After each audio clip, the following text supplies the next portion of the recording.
reflexão bíblica. Eu já fui ali já orientado. Quem vai pregar é a minha mãe, está certo? Quem vai pregar é a minha mãe? Vai pregar é a minha mãe, está certo? Meus irmãos, rapidamente, vamos ler a sua Bíblia de Salmos.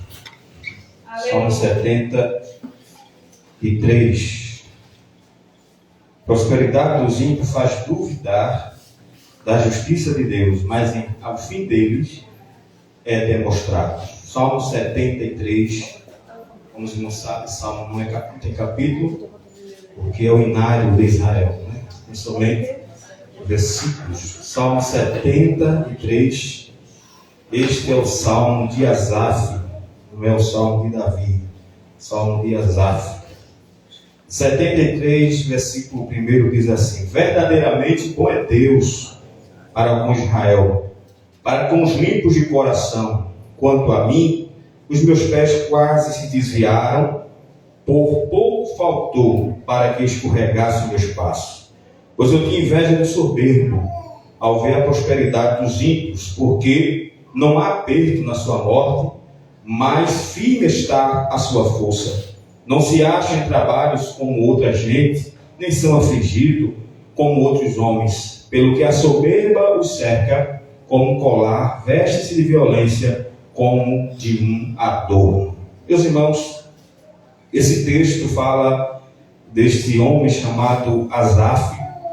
Se os irmãos depois quiserem saber mais dele, lá em 1 Crônicas, capítulo 15, versículo de número 16, vai nos contar que Asaf foi um dos que foi escolhido para estar ali diante, quando Davi trouxe a arca da aliança da casa de Jonadab.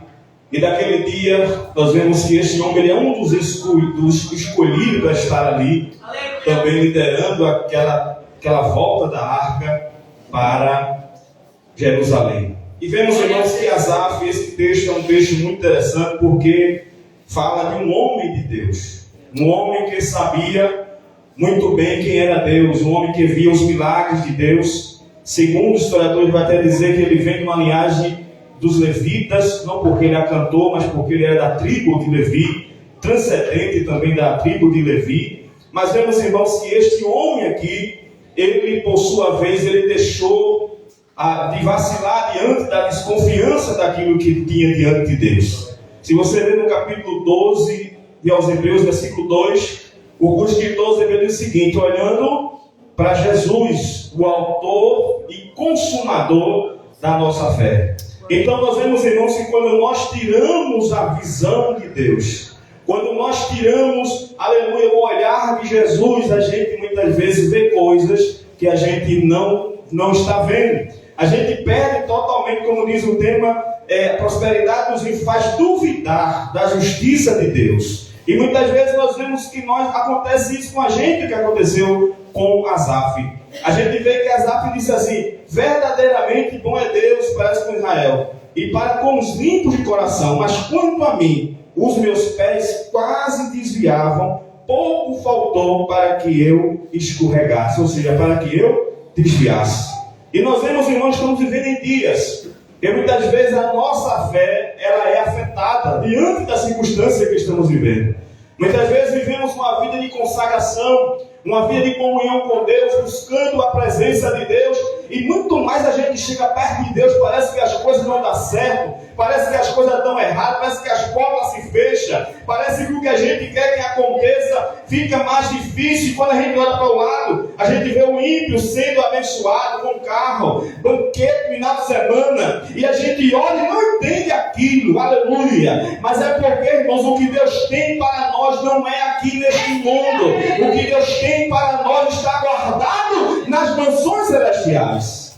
E nós vemos que este homem aqui, ele falando, ele começou a contar toda a história que estava acontecendo.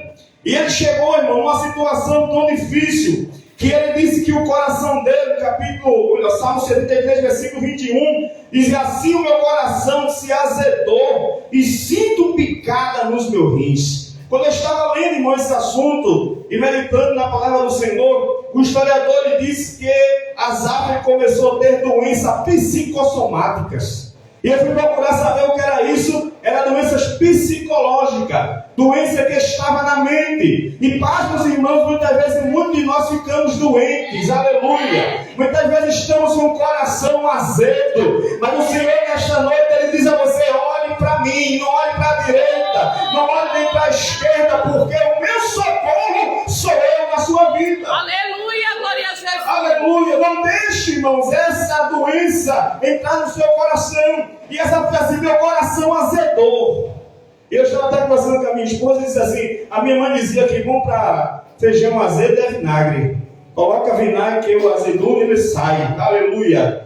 E nós vemos que a confiança, irmãos, que nós temos em Deus, aleluia, se ela está firme e verdadeira, nós alcançamos a vitória e não olhamos para essas coisas. Observamos muitos crentes, irmão, dentro da igreja doente.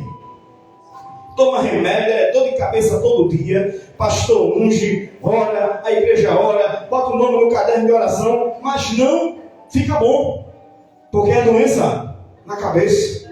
Preocupado porque alguém tem e ele não tem. Preocupado porque alguém canta e ela não canta. Preocupado porque alguém vai e ela não vai. Preocupado porque alguém já tem um carro e eu não tenho. O que é que está acontecendo? Eu tenho que ter. E quando o nosso corpo começa, irmãos, a entrar nessa turbulência, aleluia, e querer ter sem poder, fica doente.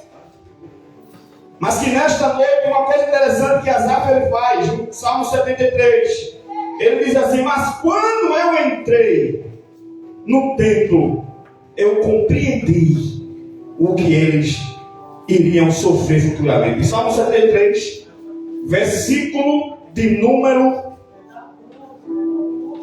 14, diz assim: pois todo dia eu tenho afligido e castigado pela manhã. Se eu dissesse, também falarei assim, eis que ofenderia a geração dos teus filhos. Quando pensava em compreender isso, fiquei sobremaneira perturbado, porque eu tentava não entender como é que o ímpio tinha e ele não tinha. Como é que era um crente fiel a Deus, que obedecia a Deus, não tinha nada e o ímpio tinha tudo. Aí ele começa a entender quando ele entra no santuário, no Salmo 73, versículo 17. Até que entrei no santuário de Deus e entendi o fim deles. Glória a Jesus. Enquanto a gente começar, o que a Asaf está dizendo? Enquanto a gente olhar com nossos olhos materiais, a gente não vai compreender nada. Nós temos que olhar com nossos olhos espirituais. Alguém disse a Jesus: Jesus, o que a gente vai ganhar te servindo? O que a gente vai ganhar vindo por cima da oração? Jesus disse: aqui sei, por fim, a vida eterna. Aleluia. O alvo do crente, irmãos, é a vida eterna. Louvado seja o nome do Senhor. Olhe para Jesus, não tire os olhos dele. Quando a gente tira os olhos de Jesus, irmão, a gente desliza. Quando a gente tira os olhos de Jesus, a gente esfria. Quando a gente tira os olhos de Jesus, não dá vontade mais de cantar, mais de pregar, mais de estar na igreja, aleluia. Mas quando a gente olhando para Jesus, pode vir vento, pode vir tempestade, pode vir disse-me-disse, pode vir empurrão, alguém pode passar na frente, mas eu estou olhando para Jesus, meu olho é Jesus, meu foco é Jesus, minha dimensão é Jesus. Aleluia! Sai daqui nesta noite com esse pensamento. Asaf disse que só entendeu quando ele entrou no santuário. Outras pessoas dizem assim: quando eu entrei na presença de Deus. Quando a gente entra na presença de Deus, irmãos, e procura saber o que é que Deus quer com a gente, aí a gente entende o que é que Deus vai mostrar para nós. Muitas vezes a gente tem que perguntar: o que é que o Senhor quer de mim? Eu vou fazer a pergunta a você e você responde a você mesmo. O que viesse fazer aqui? Glória a Jesus. O que é que tu estás fazendo aqui? Aleluia. Qual é a tua importância aqui? Aleluia. Qual é a tua finalidade nesse lugar aqui? Ah, irmão, eu vim adorar, só isso. Venha para cá como você fosse a pessoa mais importante que estivesse faltando aqui. Glória a Aleluia. Jesus. Quando Jesus olha para este lugar, irmãos, Ele olha eu e você como as pessoas mais importantes que precisavam estar aqui. Aleluia. Eu vou para lá porque eu sou importante. Eu vou para a comissão porque eu sou importante. Aleluia. Eu vou cooperar porque eu sou importante. Eu vou estar adorando a Deus porque eu sou uma peça fundamental naquele lugar. Porque eu estou olhando para Jesus, não estou olhando para ninguém. Não estou olhando para Emmanuel. Estou olhando para Jesus porque quem morreu por entenda, você é importante, você é uma pedra fundamental dessa igreja. Aleluia. Muitas vezes você diz assim, eu sou igreja. Não, você não é igreja. Você é igreja quando você está aqui. Aí eu sou templo. Templo é uma coisa. Igreja é outra. Igreja é formada com o quê? Com membros. Então quando nós se reunimos, então nós somos igreja. Porque nós somos membros do corpo de Cristo. Em casa, você só é templo, aleluia. Mas igreja, você deve estar aqui dentro, aleluia. Aí o membro precisa do outro, o pé precisa da mão, o olho precisa da cabeça, a cabeça precisa da boca, um precisa do outro. É por isso que estamos chamados de igreja. Então venha para cá com esse pensamento, eu vou para lá, porque se eu não for, vai faltar um membro da igreja, aleluia. Eu sou membro dessa igreja e eu preciso completá-la para estar adorando o nome de Jesus. É este o pensamento, irmãos. É esta a intenção. Olhando para Jesus, aleluia. Olhando para Jesus. Mas não falando, olhando para Jesus. Mas não dizendo, olhando para Jesus, aleluia. Mas não vai chegar em lugar nenhum. Eu estou olhando para Jesus. E a vitória é certa no nome de Jesus. Então sabe, você só é igreja quando você está aqui reunido. Aí você é igreja. E que nós possamos manter, irmãos, esta unidade. Porque a igreja só é igreja quando estão unidas. Aleluia. Um precisa do outro. Ninguém é mais do que ninguém. Eu quero ver o pé fazer alguma coisa sem os braços. Eu quero ver a boca falar sem a língua. Precisamos um dos outros. Olhando para Jesus. Amém? Que Deus abençoe.